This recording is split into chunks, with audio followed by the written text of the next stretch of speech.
அனைவருக்கும் வணக்கம். நான் உங்கள் பழனி ஜெயம் வேணுகோபால். நாம் இன்றைக்கி என்ன டாப்பிக்கை பற்றி பார்க்கலாம் அப்படின்னா, உழைக்காமல் ஜெயிப்பது இப்படித்தான், வெற்றியின் ரகசியங்களை அறிய. உழைக்காமல் ஜெயிப்பது எப்படி அப்படின்னா, எந்த ஒரு ஃபீல்டுலையுமே சரி உழைப்பு அப்படிங்கிறது ரொம்ப முக்கியம். இப்போ உழைக்காமல் ஜெயிக்கிறது அப்படின்னா, இப்போ உழைக்கிறது நம்ம என்ன நினச்சிக்கிட்டு இருக்கோம், ஒரு வேலைக்கு போனால் காலையில் 9 மணிக்கு போனால் சாயங்காலம் 6 மணி வரைக்கும் வேலை செய்கிறது அப்படின்னு ஒரு கணக்கு. அந்த இடைப்பட்ட நாளில் அவங்க ஒர்க் பண்ணக்கூடிய செயலுக்கு பேர் உழைப்புன்னு பேர். சில பேர் என்னாங்கன்னா டெய்லி கூலிக்கு போகிறவங்க, மூட்டை தூக்குறவங்க, இந்த மாதிரிலாம் தன்னுடைய உடல் உழைப்பை கஷ்டப்பட்டு சம்பாதிக்கிறது, அது உழைப்புன்னு நம்ம சொல்லிக்கிட்டு இருக்கோம். இப்போது உழைப்பு அப்படின்னா ஸ்மார்ட் ஒர்க்கு, ஹார்ட் ஒர்க்குன்னு 2 விதமாக இருக்குது. கஷ்டப்பட்டு உடலை வருத்தி செய்யக்கூடிய வேலைகளுக்கு பேர் ஹார்டு ஒர்க்குன்னு பேர். உட்காந்த இடத்துலையே சீட்டில் உட்காந்துக்கிட்டு மைண்டை மட்டும் யூஸ் பண்ணி சம்பாதிக்கிறது ஸ்மார்ட் ஒர்க்குன்னு பேர்.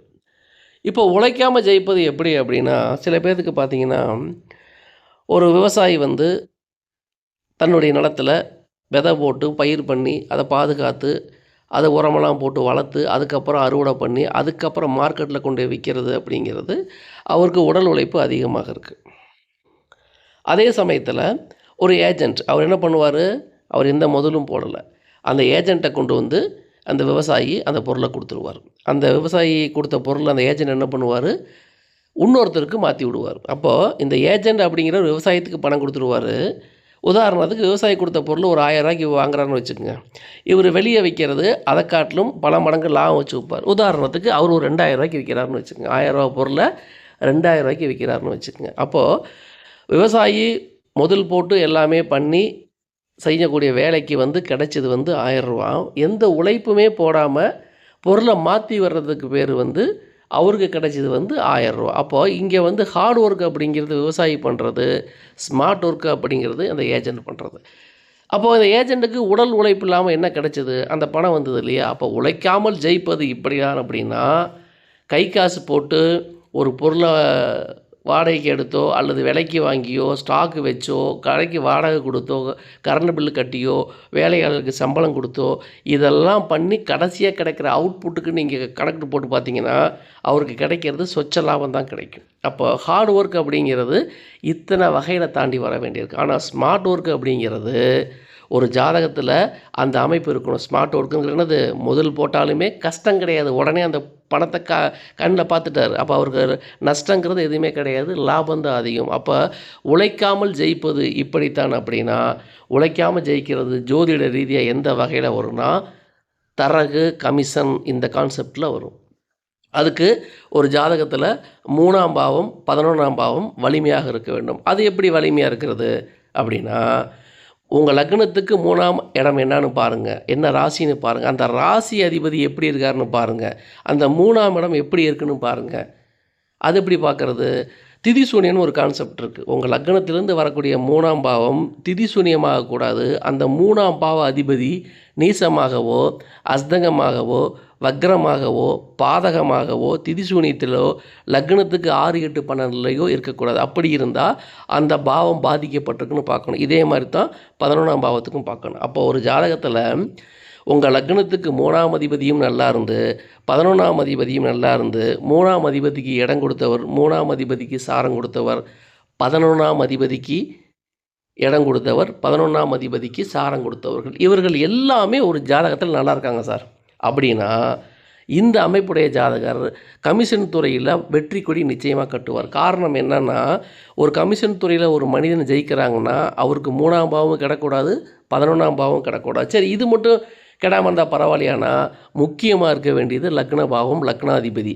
ஒரு ஜாதகத்தில் லக்னாதிபதி வலுவாக இருந்தால் தான் அவர் எந்த விஷயத்தையுமே அனுபவிக்க முடியும். அப்போது லக்னாதிபதி வலுவாக இருக்கார், 3ஆம் அதிபதியும் வலுவாக இருக்குது, 11ஆம் அதிபதியும் வலுவாக இருக்குன்னா இந்த அமைப்புடைய ஜாதகர் தரகு தொழில் கமிஷன் துறையில் மிகப்பெரிய வெற்றி கொடி நாட்டுவார்.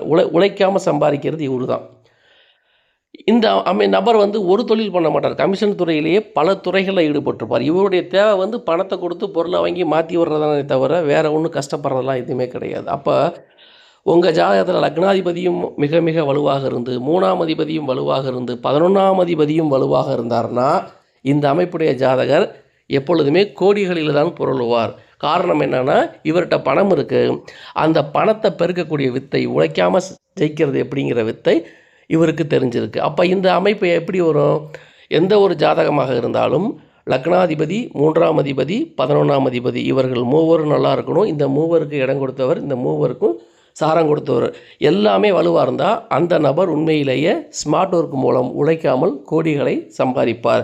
இந்த 3 கான்செப்டில் எத்தனை கான்செப்ட் நல்லா இருக்கோ அதை பொறுத்து அவருக்கு நன்மை நடக்கும். 3 கான்செப்ட் நல்லா இருந்தால், அதாவது பாவாதிபதிக்கு வீடு கொடுத்தவர், பாவாதிபதிக்கு சாரம் கொடுத்தவர், இந்த 3 பேர் நல்லா இருந்தால் 100%. இதில் 2 பேர் நல்லா இருந்தால் 66%, ஒருத்தர் மட்டும் நல்லா இருந்தால் 33%. இதை பொறுத்து தான் ஒரு மனிதனுக்கு பணங்காசு எப்படி கிடைக்கும், எப்படி வரும் அப்படிங்கிறத நம்ம தெரிஞ்சுக்கலாம். ஸோ எல்லாருக்கும் இந்த அமைப்பு இருக்குமா சார் அப்படின்னு கேட்டால், நீங்களே உங்கள் ஜாதகத்தில் பார்த்துக்கலாம். அப்போது இந்த பதிவு மூலம் என்ன தெரிஞ்சிருப்பீங்க?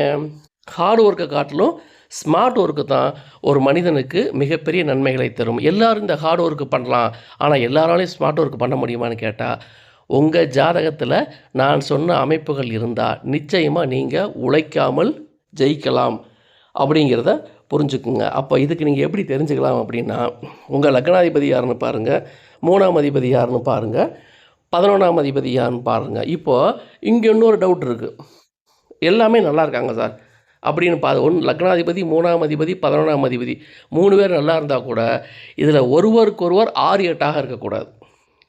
3 பேர் வலிமையாக தான் இருக்காங்க, ஆனால் அவங்க தங்களுக்குள் 6-8ஆக இருந்தாங்கன்னா அத்தகைய நபர்களும் கமிஷன் துறையில் கொடி கட்ட முடியாது, உழைக்காமல் ஜெயிக்க முடியாது. அப்போ உங்கள் ஜாதகத்தில் ஜாதகம் வலுவாக இருக்குது, கிரகங்கள் நல்லா இருக்குது, வீடு கொடுத்தவர், சாரம் கொடுத்தவர் எல்லாமே நல்லா இருக்காங்க. இதில் இன்னொரு விஷயம் நீங்கள் கவனிக்கணும்.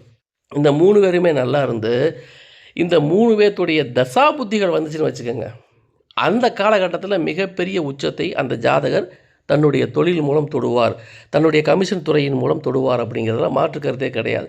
அந்த லக்னாதிபதி, 3ஆம் அதிபதி, 11ஆம் அதிபதி இவங்களே உங்களுக்கு யோகியாகவோ, இவங்களே உங்களுக்கு கரணானவோ வந்துட்டு அவருடைய தசாபுத்தி நடக்கிறப்ப எந்த விதமான பாதிப்புகளும் இல்லாமல் இருந்தால், இவர் எந்த துறையில் இருந்தாலும் அந்த காலகட்டத்தில் மிகப்பெரிய கோடிகளை தன்னுடைய வாழ்வில் பார்ப்பார். ஏன்னா அவருக்கு ஜாதக அமைப்பு நல்லா இருக்குது. சார் எல்லாருக்கும் இப்படி அமைப்பு இருக்குமான்னு கேட்டால், இப்படிப்பட்ட அமைப்பு உடையவர்கள் அவர்கள் தான் கோடீஸ்வரராகாங்க. ஒரே நேரத்தில் பல துறைகளில் ஈடுபட்டு தன்னுடைய முதலீடை மட்டும் போட்டு ரொம்ப நாள் போடாமல் கைமாற்றி விட்டே பணம் சம்பாதிக்கிறது யாருன்னு கேட்டால் இந்த அமைப்புடைய ஜாதகர் தான். அப்போ நம்ம இந்த பதிவின் மூலம் என்ன தெரிஞ்சுக்கலாம் அப்படின்னு கேட்டால், உங்கள் ஜாதகத்திலையுமே லக்னாதிபதி, 3ஆம் அதிபதி, 11ஆம் அதிபதி இவர்கள் நல்ல நிலைமையில் இருக்காருன்னு பாருங்கள். இதில் எத்தனை பேர் வலுவாக இருக்காங்களோ அதை பொறுத்து உங்களுக்கு பணங்காசு கிடைக்கும் அப்படிங்கிறது உங்கள் ஜாதக ரீதியாக நீங்களே தெரிஞ்சுக்கலாம்.